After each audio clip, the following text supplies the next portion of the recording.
The corridors of the St. George's private hospital in Ikoyi were a world apart at night. Gone was the day's steady hum of visiting relatives and the clatter of nurses wheeling carts. The silence was heavy now, broken only by the soft shuffle of rubber soles and the faint beeping of heart monitors that leaked out from behind closed doors. The building's polished floors gleamed beneath yellow-toned fluorescent lights, throwing long reflections that stretched like rivers down the hall. Lina Anderson hurried across that stillness, her low heels clicking a brisk rhythm as she clutched a small tote bag. Inside were her grandmother's favorite things: a silk shawl, a tin of peppermint candies, and a gossip magazine her grandmother never missed. Though her own eyes stung from staring at spreadsheets all day, the thought of seeing her grandmother again filled her with strength. Grandma Isabel had tripped and bruised her head earlier, and though the doctors said it was nothing serious, they insisted on keeping her overnight for observation. Lina, who owed every part of her life to the woman who raised her, didn't think twice before shutting her office laptop and rushing here. The receptionist had told her, "Room 507, but in the dim, stretched light of the hallway, the numbers looked smudged, as if painted in haste. She paused, squinting at the brass digits. Her mind wandered briefly. She would bring pink carnations tomorrow, her grandmother's favorite flowers, to brighten the stark hospital room. Smiling at the thought, she stopped before a door left slightly ajar. Without checking closely, she assumed it must be her grandmother's.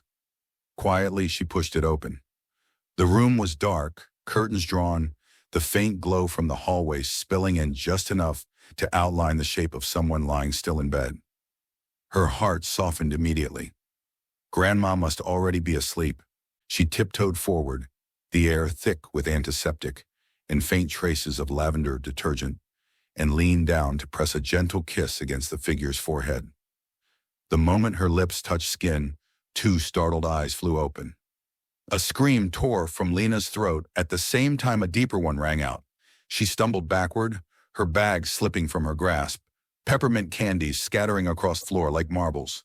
"Ha!" The man in the bed jolted upright, his movements sharp despite the bandages across his shoulder. His face was starkly illuminated now, angular, striking, almost too defined to belong to someone bedridden. Tousled dark hair fell carelessly across his forehead. Even weakened, there was an aura around him, commanding, distant, dangerous in its intensity. "Who are you?" His voice was deep, low, carrying a weight that tightened the very air between them. "Ah!" Lina's chest heaved, her hands trembling. Then, almost against her will, she laughed nervously. "Oh my God, I'm so sorry. I walked into the wrong room. I thought this was where my grandmother was." His brows knitted together, suspicion sharpening his gaze. Then the corner of his mouth tilted in the faintest, mocking curve. "Do I look that much like your grandmother?" Lina raised her palms defensively, her awkward grin lighting up her face despite her embarrassment. "Of course not. I was in a hurry and got the numbers mixed up. Really, I didn't mean to intrude." She turned to leave, eager to vanish before the moment could humiliate her further. But his voice stopped her. "Stay." The single word was firm, not commanding, yet filled with something that made her freeze mid-step. Slowly she turned back, meeting his eyes again. They were no longer as cold, but shadowed with a strange emptiness that tugged at her chest. "You're the first person who's come in here without wanting something from me." His words were quiet, almost swallowed by the hum of the machines, yet they hung heavy in the air. Lina blinked, confusion flickering across her features. What do you mean?" He leaned back against his pillows, his voice soft but steady. "For the past month, this room has been a parade. Assistants, executives, clients. They bring flowers stamped with company logos, reports I don't care to read, questions about when I'll return to the boardroom. Not one of them stays. Not one of them cares. Even my father only came to ask when I'd be ready to sit at the head of the table again." His lips twisted bitterly. They all walk out, leaving the silence even louder than before. Lina frowned slightly. She had grown up in a modest Lagos flat, where her grandmother filled evenings with chatter, folk stories, and warm bowls of a goosey soup. The thought of this man, surrounded by wealth yet so alone, felt unbearably cold. "That sounds less like a hospital," she murmured, "and more like a business exhibition." For the first time, a genuine laugh escaped him. It was low, rich, unexpected, and it softened the edges of his sharp features. "Exactly.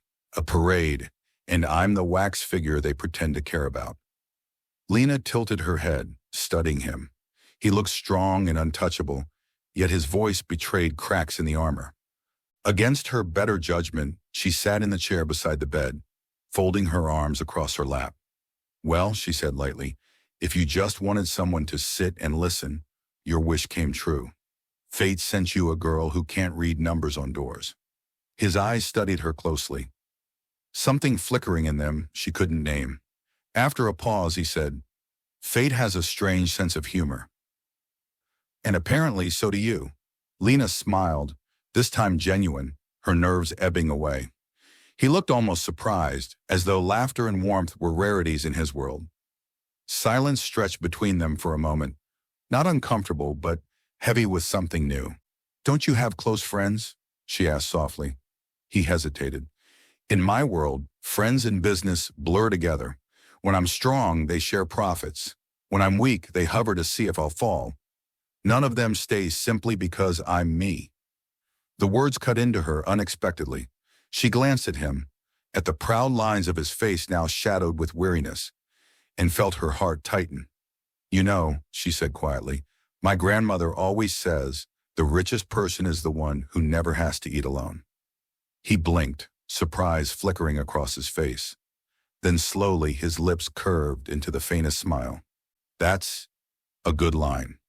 She has plenty more. I can tell you some if you want." "I've got all night," he replied, his tone softer than before. Her eyes warmed, but she shook her head. "Well, I don't. I still need to find the right room before Grandma decides I've abandoned her. One mistaken visit, and she'll tease me for the next decade." Something flickered in his gaze. Regret? Longing? "You'll come back, won't you?" The question slipped out almost unconsciously, no longer from a composed billionaire, but from a man clinging to hope. Lina froze, her heart giving a faint ache. She masked it with a gentle smile. "If you promise not to make me sign a contract, maybe I will."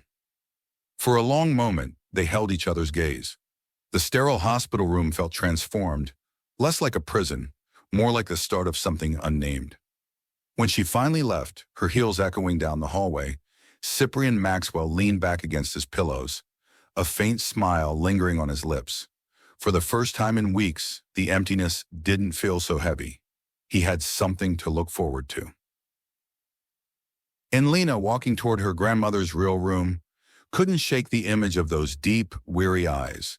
Eyes that belonged not to a ruthless billionaire, but to a man who, for all his power, had never learned what it felt like to be seen. That night, beneath the hum of Lagos city lights, a quiet story began, born not of contracts or wealth, but of a mistake. The wrong room, the right man. The next day, Lina told herself she was being ridiculous. She had promised her grandmother carnations and magazines, not late-night detours into the private life of strangers. And yet, as she left her office in Victoria Island and walked past the little bookstore she often visited, her steps slowed. Her eyes drifted over the shelves until they landed on the science fiction section. A line from the night before echoed in her head. "I used to read books like this when I was a boy. My mother said if the world felt too cold, I should find warmth in imaginary ones."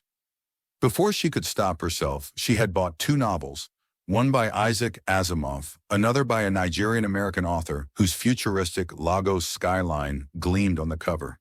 She told herself it was just kindness. Just one visit. Just a quick drop-off. But deep down, she already knew the truth. She wanted to see him again. By the time she stood once more outside room 507, her heart was hammering with nerves. She knocked gently. 2 taps, then 1, a rhythm she invented to keep from barging in by accident. "Come in," came the voice, deep, calm, unmistakable. Cyprian Maxwell was sitting upright against his pillows, a brace around his shoulder, a stack of business reports at his side. The harsh glow from his tablet screen lit the sharp angles of his face. But the moment he saw her, his expression softened. "I thought you wouldn't come back," he said quietly. "So did I," Lina admitted, dropping her toad on the chair. "But then I saw these." She held up the books. "And I thought, if you're trapped here for weeks, you'll need something better than spreadsheets." For a moment, the impenetrable billionaire looked almost like a boy. His eyes wide, his voice low. "You remembered?" "Of course," she shrugged, feigning nonchalance. "My memory only fails me when it comes to deadlines." He reached out, his long fingers brushing the cover of the book with something close to reverence. His gaze lingered on the pages, but when he looked up again, there was something unspoken in his eyes. Gratitude, maybe, or something even rarer. "Thank you," he murmured, the words sounding almost foreign in his mouth. She could have cracked a joke then, lightened the moment, but instead she simply smiled and sat down beside his bed. From that day on, Lina returned. Not every hour, not with grand gestures, but with the quiet constancy of someone who understood the power of small things. She brought white daisies one evening, lavender the next, arranging them clumsily in the hospital's glass vase. She teased him about how he arranged his reports with surgical precision, lining the pages like soldiers in formation. He teased her about her coffee addiction, raising an eyebrow every time she walked in with a takeaway cup. And slowly, room 507 began to change. The sterile air, once heavy with antiseptic, grew lighter with the sound of laughter. They built rituals without realizing it. Lina always opened the curtains a few inches to let in the evening sun. She always coiled his phone charger neatly so it didn't tangle with the bed rail. She even stuck wooden coffee stirrer into the vase one day, claiming the flowers needed a friend to talk to. "You've turned this place into a living room," Cyprian said one evening, shaking his head as she spread a small blanket over her lap. "Correction," Lina shot back, "into a better living room. Yours probably has a 100-inch screen, but I bet it doesn't have jazz music and my sparkling commentary." That night, she pulled a tiny Bluetooth speaker from her bag. Soft saxophone notes filled the room, replacing the mechanical hum of machines. Cyprian leaned back, eyes closing for a rare moment of peace. "You're serious about this music thing," he teased. "Love can wait," she said with mock solemnity, "but my ears can't." They both laughed. Another evening, she arrived balancing a laptop. "Movie night," she declared, shoving the chair closer to his bed. "Something with the city at night, good music, and bad dialogue." They picked a classic romance. The screen cast a glow over the room, blue light flickering across Cyprian's sharp features and Lina's animated expressions. When the film buffered just as the leads were about to kiss, Cyprian glanced at her with mischief. "Shall we try it ourselves, just to finish the scene?" Lina tapped his arm without missing a beat. "No thanks, I only like original versions, not pirated copies." His laugh filled the room, deep and genuine, shaking the daisies on the nightstand. On another afternoon, she brought a small travel chess set. "Confession," she said, setting the board on the table. "I'm terrible at chess, but I like how it makes two people really look at each other." Cyprian arched a brow, his movements precise, even with one bandaged arm. "Impressive. I guess your one-handed contract signing is equally sharp." "When necessary," he replied coolly, though his lips curved. She made a deliberate mistake with the knight. "The knight moves in an L," he pointed out, amused. "Mine prefers an S," she said airily, for artistic flair. He chuckled, capturing her bishop. "You make people want to break rules." "Only the ones that don't hurt anyone." The game went on, their laughter spilling into the hallway, making passing nurses exchange knowing glances. Day by day, the distance between them shrank. Not physically, he was still the billionaire patient, she the office girl visiting her grandmother, but in the ways that mattered. Sometimes Lina told him about her world, her boss who dragged meetings out by reading his own emails aloud, her downstairs neighbor who turned dinner into a karaoke concert. Cyprian laughed until his ribs ached, teasing that if she ever joined his board meetings, she'd terrify his executives into silence. Other times, he opened small windows into his life, He told her about hiding inside a library as a boy, reading 3 novels straight to drown out the sound of his parents' arguments. About the first time he realized every gift he received after age 10 carried the company's logo. About the loneliness of being treated as an empire instead of a son. Lina didn't pity him. She listened. Sometimes she answered with a joke, sometimes with silence, sometimes with her grandmother's sayings. The richest person is the one who never eats alone. Almost falling isn't falling. Every vine needs something to cling to.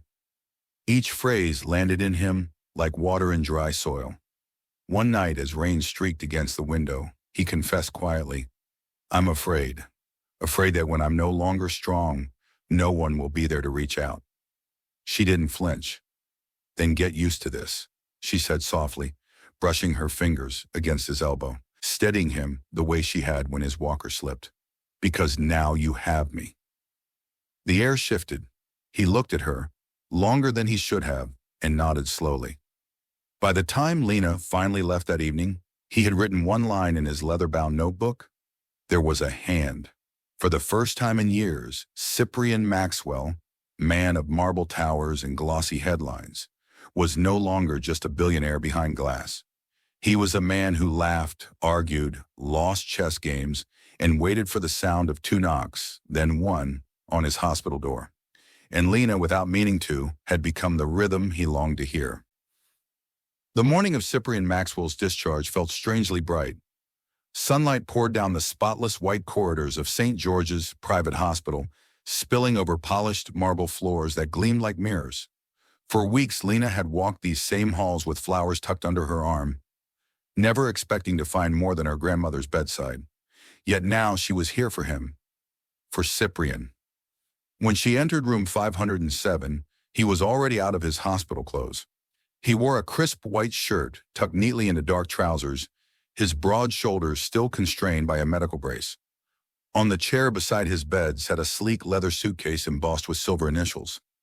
A driver must have delivered it, Lina thought, though she noticed how carefully Cyprian folded the plain patient wear before setting it aside, as though honoring the end of an ordeal. "The big day," she said softly, setting a bouquet of lilies on the table. He looked up, his eyes warm in a way that still surprised her. "If it weren't for you, these walls would have swallowed me whole." Her breath caught, but before she could reply, his phone rang. His assistant's brisk voice carried through the speaker. "Sir, the car is waiting at the main entrance. The press is already gathered." Lina frowned. "The press?" But Cyprian only nodded, sliding the phone back into his pocket. "Come with me," he said, his tone more request than command.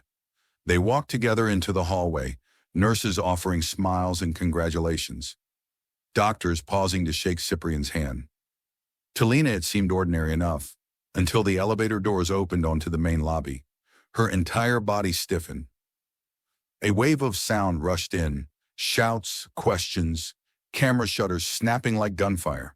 Beyond the glass doors, a line of black limousines idled at the curb, flanked by SUVs and men in dark suits. Reporters pressed against the barricades, their lenses pointed like weapons at the hospital entrance. The air buzzed with urgency. "Mr. Maxwell, when will you return to the company?"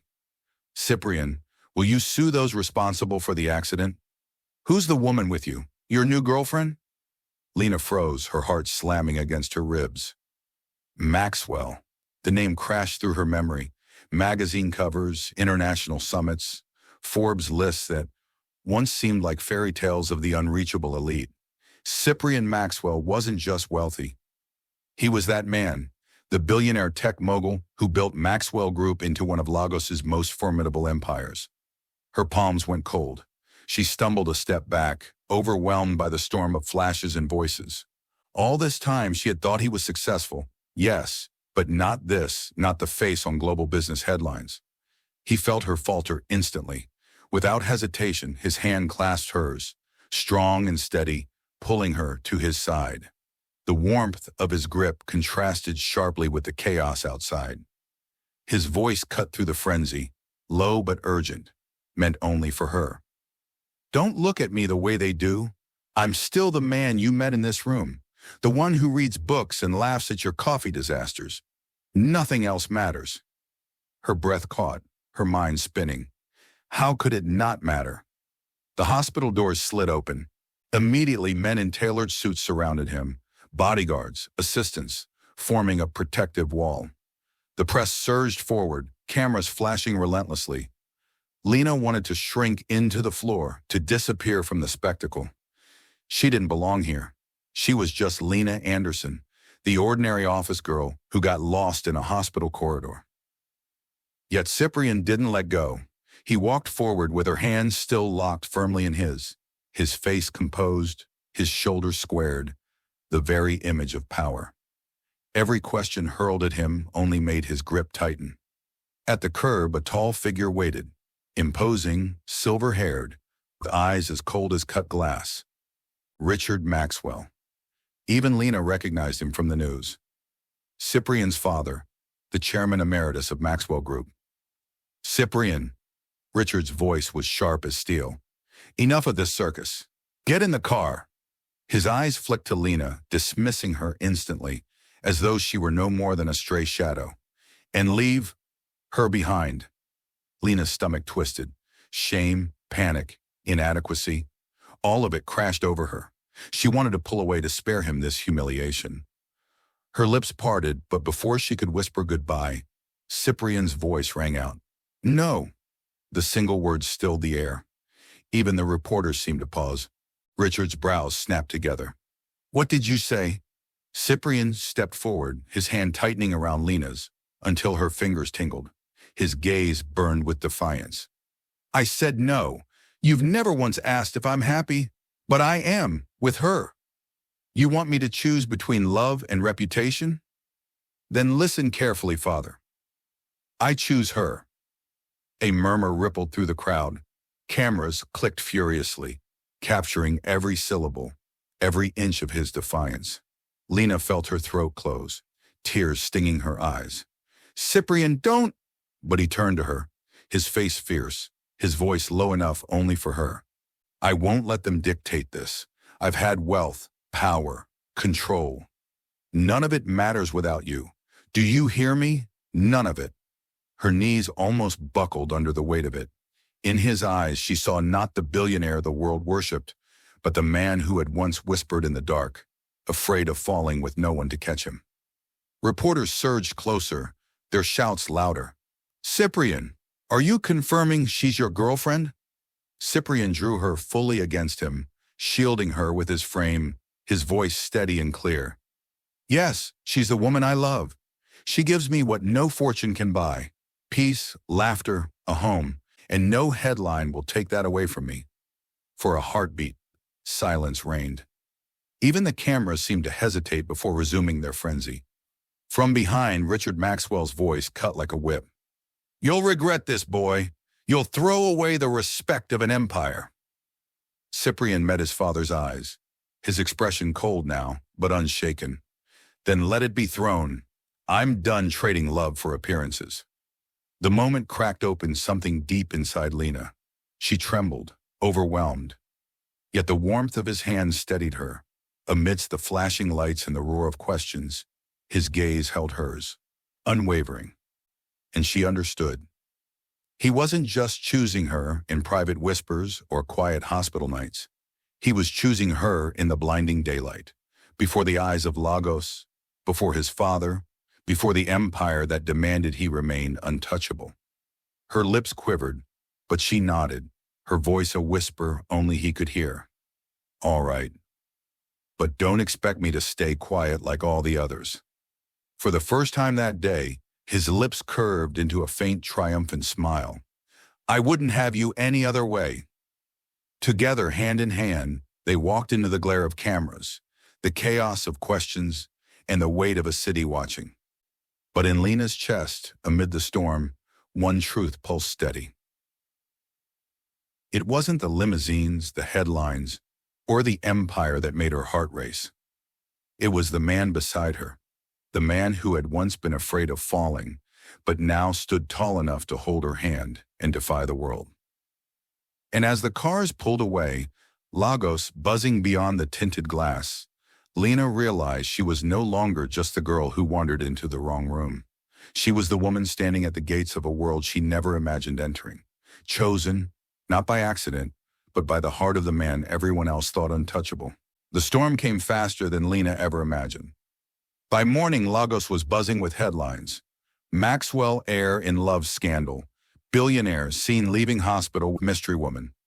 Is this the gold digger who stole Cyprian Maxwell's heart? Cinderella or con artist? Society divided over Lina Anderson. Her phone didn't stop vibrating. At the office in Victoria Island, colleagues huddled in corners, whispering. Some feigned curiosity. Is it true, Lina? While others smirked, eyes sharp with envy. Her boss avoided looking at her directly, yet she caught him scrolling through an article, with her face splashed beside Cyprian's. By noon, she couldn't bear the stares. She slipped out, heart pounding, trying to breathe as she walked past newsstands plastered with his name. Cameras flashed near the building entrance. Paparazzi who had already discovered where she worked. She ducked into a waiting taxi, the driver glancing at her through the rearview mirror. You're that girl, aren't you? The billionaires? He trailed off, smile edged with judgment. Lina pressed her hands to her lap, willing herself not to cry until she reached home. That evening, Cyprian came for her. Not in disguise, not sneaking through a side street.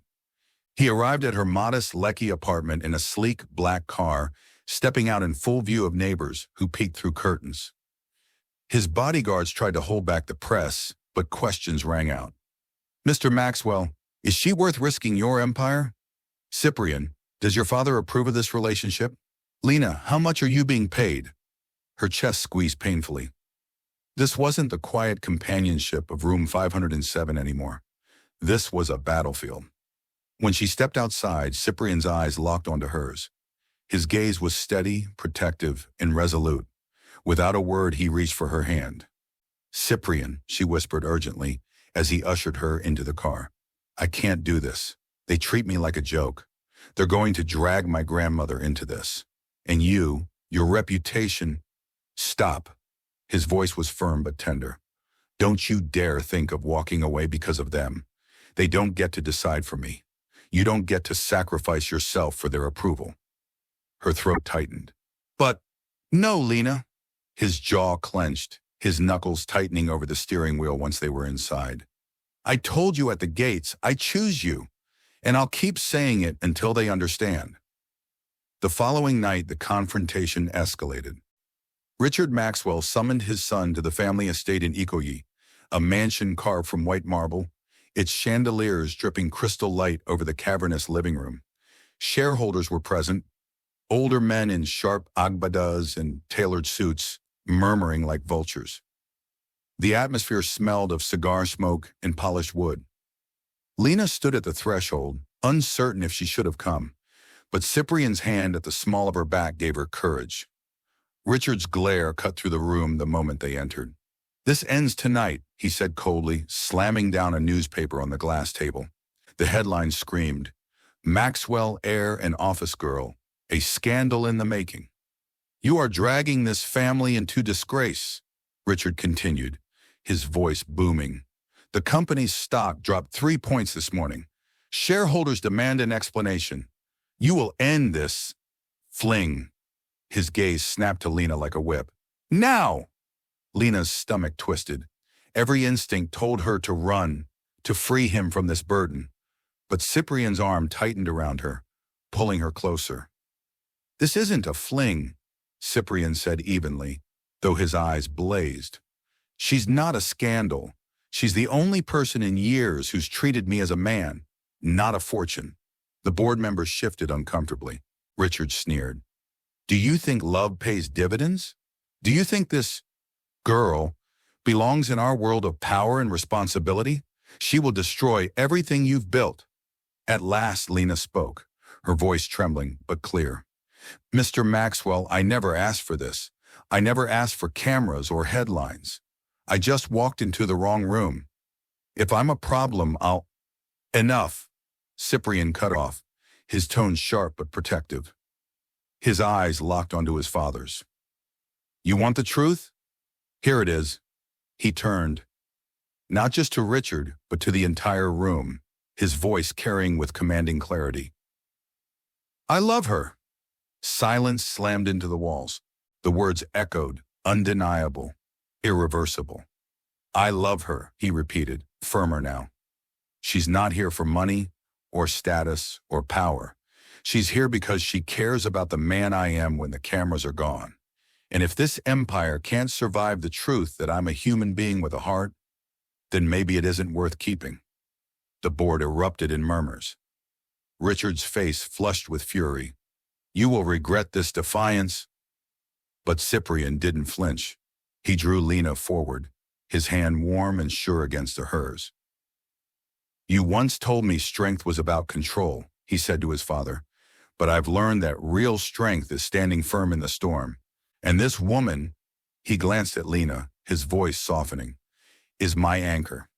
I will not give her up. Not for you, not for the press, not for anyone. Lina's eyes burned with tears. The room blurred, but Cyprian's words rang crystal clear. She felt her knees weaken, but his grip steadied her, grounding her in a truth too powerful to deny. Round, outside the media was waiting. Word had leaked of the emergency shareholder meeting. Reporters swarmed the gates, microphones extended like spears. When Cyprian and Lina emerged, the crowd erupted.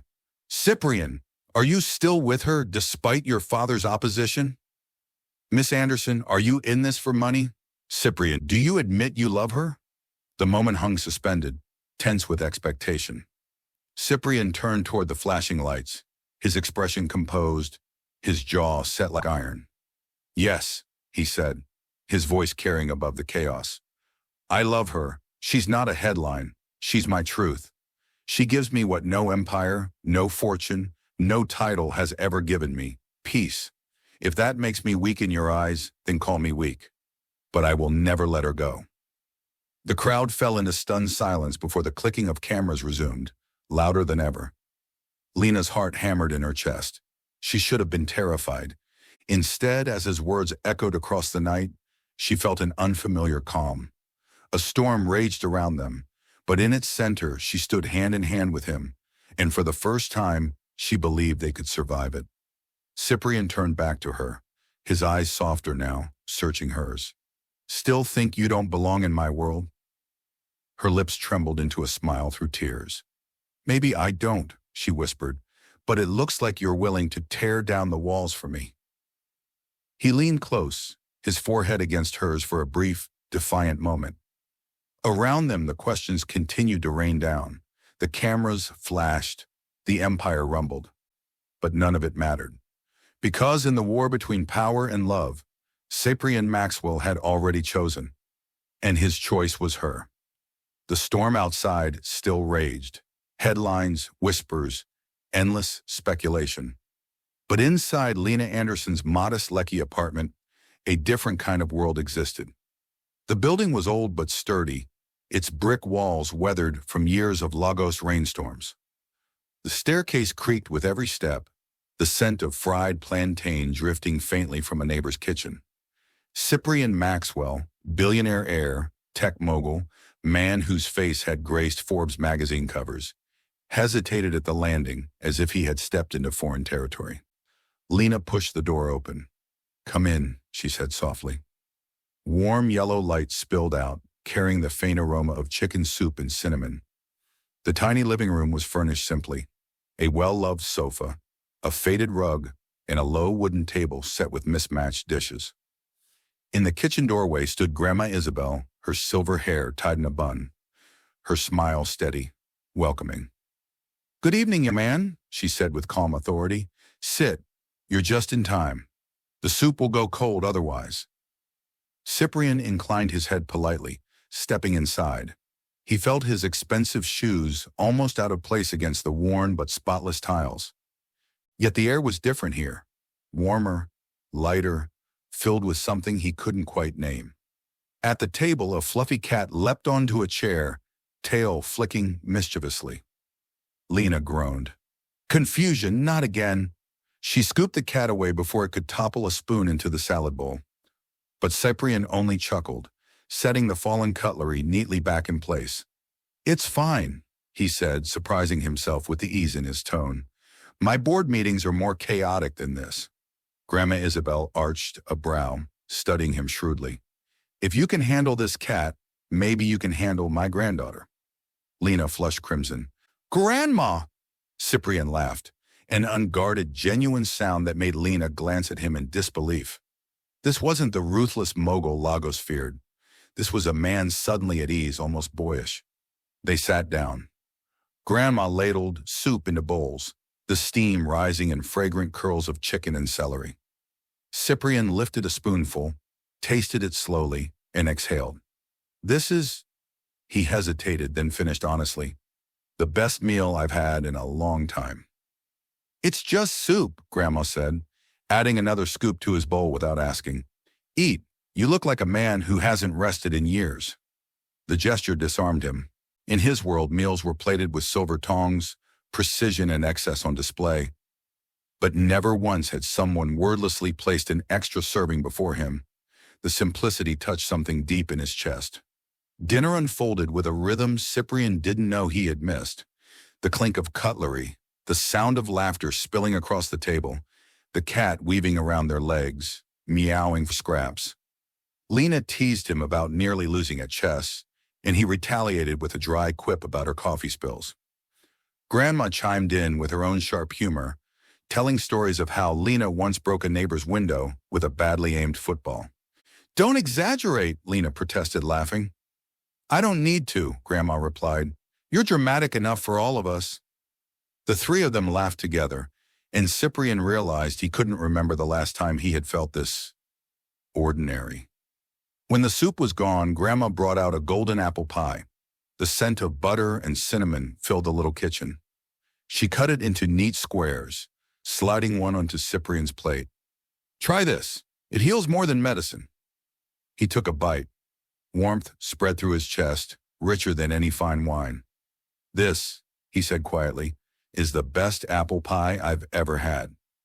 Grandma only nodded. If you're free, come by again. There will always be food. The words struck him harder than he expected. They weren't grand or dramatic, just simple and true. But to him, who had spent years being treated as an empire instead of a son, they felt like a welcome he hadn't known he needed. After dinner, they sat around the table with chamomile tea in mismatched cups. The conversation shifted easily from neighborhood gossip to old memories. Lina's eyes glowed as she told her grandmother about the flowers Cyprian liked best in his hospital room, and Grandma listened with quiet amusement. For once, Cyprian didn't think about headlines or shareholders. He didn't think about stock prices or strategic mergers.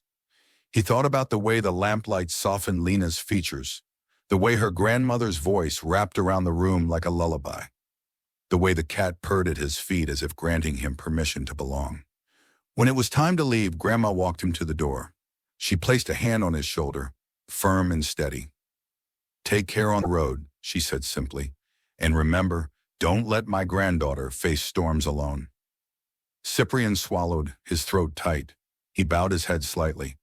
I won't, he promised. Outside, the city hummed. Traffic, horns, voices. But it felt far away. He lingered at the doorway, looking back into the apartment. The table still glowed under warm light, the apple pie half-eaten, Lina laughing with her grandmother. For the first time in years, he felt something more powerful than control. He felt like he had a home. The next day, the tabloids were relentless. Photographs leaked of him leaving Lina's building, of them walking hand in hand. Commentators sneered, headlines screamed. Yet none of it touched him the way it had before, because now he knew where he belonged, not in the pages of gossip columns, but at that small table in Lekki, where laughter and soup filled the silence money never could. For Lina, the shift was just as profound. She watched Cyprian in that humble kitchen, sipping tea from her grandmother's chipped mug, and realized that the world outside didn't matter as much as this. That despite the chaos, they had created something rare, a sanctuary, a place where power meant nothing and love meant everything. 6 months later, the city of Lagos had moved on to fresher scandals. The chatter about Cyprian Maxwell's ordinary girlfriend faded into the background, replaced by new headlines about oil deals and celebrity divorces. The storm that once threatened to swallow them whole had passed, leaving behind something stronger than either of them expected. Coal industries thrived, projects succeeded, shareholders stopped questioning his private life, and even Richard Maxwell, though never openly approving, stopped demanding an end to the relationship. In truth, the board cared less about love when the numbers on the stock charts kept climbing. But for Cyprian, the victories that mattered weren't in skyscrapers or contracts. They were in the quiet evenings that had nothing to do with wealth. In Lina's Lekki apartment, the small dining table had become his sanctuary. Tonight, candles flickered against the walls, casting soft shadows over bowls of soup and a fresh loaf of bread. On the counter, an apple pie cooled, filling the air with cinnamon and butter.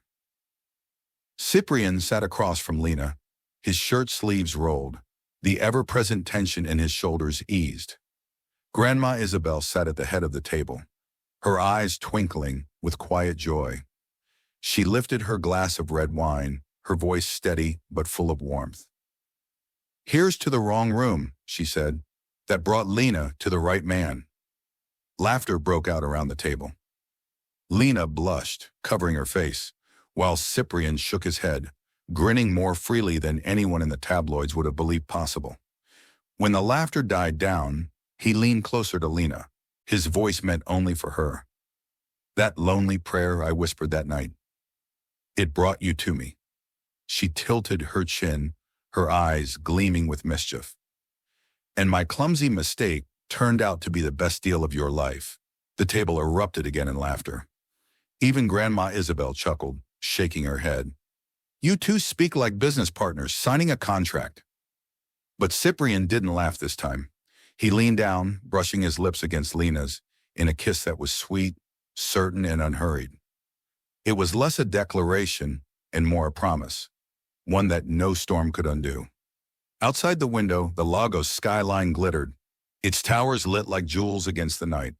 Cars honked in the distance, the restless hum of the city never fading. But inside, within these four walls, the world felt smaller and safer. The mischievous cat leapt onto Cyprian's lap, curling into a ball as though declaring him family. He laughed softly, scratching behind its ears. Lina watched him, her chest tightening with something too big to name.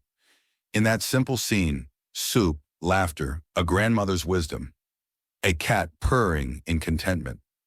Cyprian found something he had spent years chasing in boardrooms and contracts: belonging. Later that night, as they cleared the table, Lina caught him staring at the little apartment. "What?" she asked, raising a brow. He shook his head, a small smile tugging at his lips. "I was just thinking, for all the towers I've built, this is the only place that feels like home." Her throat tightened. She set the dish down, walking over to him, then stopped thinking like a mogul and just, "Be here." His hand slid to hers, warm, steady, sure. "I am, and I'm not leaving." Months ago, he had been a man drowning in loneliness, his worth measured in billions. She had been a woman with nothing to offer but laughter, stories, and peppermint candies in her bag. A mistake brought them together. A door opened, a kiss pressed on the wrong forehead. Retained, now in the glow of a humble Lekki kitchen, they knew the truth. Love had not come to them through perfection or grand ceremonies. It had come through laughter that healed, soup that soothed, and hands that steadied each other in moments of almost falling. And as the candles burned low, Lina leaned against Cyprian's shoulder, whispering, "Sometimes the best stories don't start with the right plan. They start with the wrong room." He kissed the top of her hair, his voice steady, unshakable. "The wrong room, the right woman. My miracle." Outside, the city lights flickered endlessly. But in that little apartment, they had proven that love, in its simplest form, could be the greatest empire of all.